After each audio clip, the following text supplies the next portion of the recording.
This is a story about your brain, specifically what happens to it when it's pushed to its absolute limit. Like most stories, this one starts in darkness. Have you ever sat in a quiet room and felt the silence almost pressing against you? For a few minutes, that silence feels calming. For a few hours, maybe it feels refreshing. But stretch it into days, weeks, or months without another human voice, without the smallest act of connection, and the silence begins to change. It is no longer peace. It becomes weight. It shapes the mind in ways most of us never imagine. For example, why do conjoined twins share a single soul? Is immortality real? And if so, is death the opposite of life? These questions and more will be answered today as we break down the limits of the human brain. Make sure to leave a like before you go. Solitude, when chosen, can be healing. It can bring clarity, rest, and relief from a noisy world. But isolation, when forced upon someone, is an entirely different reality. Imagine being locked in a 6-by-9-foot cell with nothing but the sound of your own breath. That isn't reflection. It is erosion. In 2019, on any given day, more than 80,000 people sat in solitary confinement in U.S. prisons. Add in local jails, and that number grows to over 120,000. Each cell no larger than a walk-in closet. Each person spending 22 to 24 hours inside, often with no window to the world. That is isolation. It wears away the layers of thought and behavior that make us uniquely human. Why does this matter? Because the human brain is not built for this kind of deprivation. Our thoughts and emotions don't exist in a vacuum. They depend on a web of interactions with others. Take those interactions away, and the balance between reason and feeling begins to tilt. Neuroscientists, philosophers, and human rights groups agree. Prolonged isolation does not simply quiet the mind, it rewrites it. Early in isolation, stress hormones surge. The body treats the absence of contact as danger. The limbic system, the brain's center for fear and stress, becomes hyperactive. With time, the prefrontal cortex, the part that handles reasoning, moral judgment, and self-control, starts to weaken. MRI scans and animal studies show actual shrinkage in areas tied to memory and learning when social bonds are cut off. The result is a shift from logic to raw emotion. People trapped in this imbalance often sink into depression, suffer hallucinations, or obsess over thoughts that loop endlessly. Some become suicidal, others rage at the smallest triggers. The mind bends under the weight of enforced loneliness. The symptom: spiral. And the damage doesn't stop with mood. Many who experience prolonged isolation describe losing their sense of time. Hours blur into days, sleep patterns collapse. They may wake to phantom sounds or bright flashes of light that aren't there. Physically, the stress translates into headaches, racing heartbeats, dizziness, even digestive breakdown. Appetite fades, weight drops. The body keeps score of the mental pain. When people finally step out of solitary, they often describe lasting scars, anxiety in ordinary situations, paranoia when standing in a crowd, or difficulty connecting with family and friends. Studies show they are 3 times more likely to carry post-traumatic stress disorder. Personality shifts are common, with once calm people now easily startled, once trusting people now closed off. Yes, some try to cope with routines, push-ups in the cell, reading scraps of books, scribbling words on paper. These acts can slow the decline but rarely prevent it. Because what the brain truly craves is not endless self-talk, but another person's presence. How did this begin?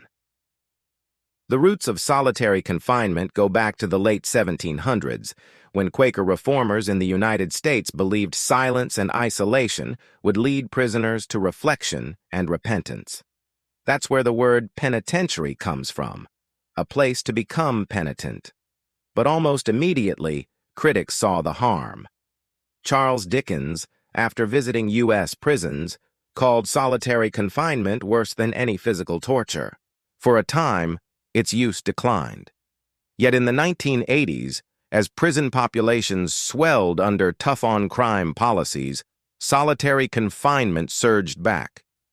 Officials used it not only for dangerous acts, but also for minor rule-breaking, talking back to a guard, refusing to follow small orders. Those already struggling with mental illness, one of the most vulnerable groups, were locked away in conditions guaranteed to worsen their health. What the rules? Say international law is clear. The United Nations Mandela Rules forbid prolonged solitary confinement beyond 15 days, calling it cruel and potentially a form of torture. Pregnant women, children, and those with severe mental illness are supposed to be exempt altogether. But reality is harsher. In many U.S. prisons, men and women remain locked in isolation for months, even years. Loopholes allow facilities to skirt the rules, and despite being promoted as a way to maintain order, evidence shows solitary confinement does not reduce prison violence in the long term. In fact, it undermines the very idea of rehabilitation. By the numbers tell their own story. Around 6% of the entire prison population in America has experienced solitary on any given day. More than 120,000 people combined from prisons and jails were locked away in 2019, each one spending nearly every hour alone with minimal to no human contact. The impacts linger well beyond the cell. After release, many cannot hold jobs, struggle with anxiety in crowded streets, and withdraw from social circles. Their brains carry the imprint of enforced loneliness long after the door opens. What works better? Other nations have shown a different path. Norway, for instance, chooses not to strip prisoners of humanity. Instead of endless isolation, they invest in education, job training, and social connection. Prisoners cook meals together, attend classes, and prepare for reintegration. The result? Norway has one of the lowest reoffense rates in the world, around 16 to 20%. Compare that to the U.S., where rearrest and reincarceration rates are far higher. Spending more per person may sound expensive, but it saves society the far greater cost of repeated crime. This comparison teaches a simple truth. Treating people as human beings, even in prison, leads to safer communities. The human brain is not meant to stand alone forever. It is a social organ, designed to respond to voices, faces, and the smallest gestures of recognition. Forced isolation doesn't correct behavior. It dismantles the very systems that allow us to think, feel, and act responsibly. Philosophically, the lesson is striking. If we measure a society by how it treats those it locks away, solitary confinement reflects fear rather than wisdom, punishment rather than growth. The science is clear. Cutting people off from all contact doesn't make them better. It makes them break. There is a remedy for this suffering, but it requires a societal shift. We must recognize that locking up fellow human beings does not diminish our own humanity. It erodes it. We must ask ourselves, are we willing to sacrifice our shared humanity at the altar of security? If not, then the answer lies in addressing the root causes of crime, investing in mental health care, creating economic opportunities, and above all, recognizing the sacredness of every life. Only then can we hope to build a world where no one has to face the darkness of enforced isolation, a world where every mind can flourish, connected and free. If you found this breakdown important, share it. Conversations like these remind us of the value of connection, not only for prisoners but for all of us. If you want to keep hearing more stories where philosophy meets neuroscience and human rights, subscribe and stay with us. Because the brain, like the soul, cannot live in silence forever. Thank you for watching this video.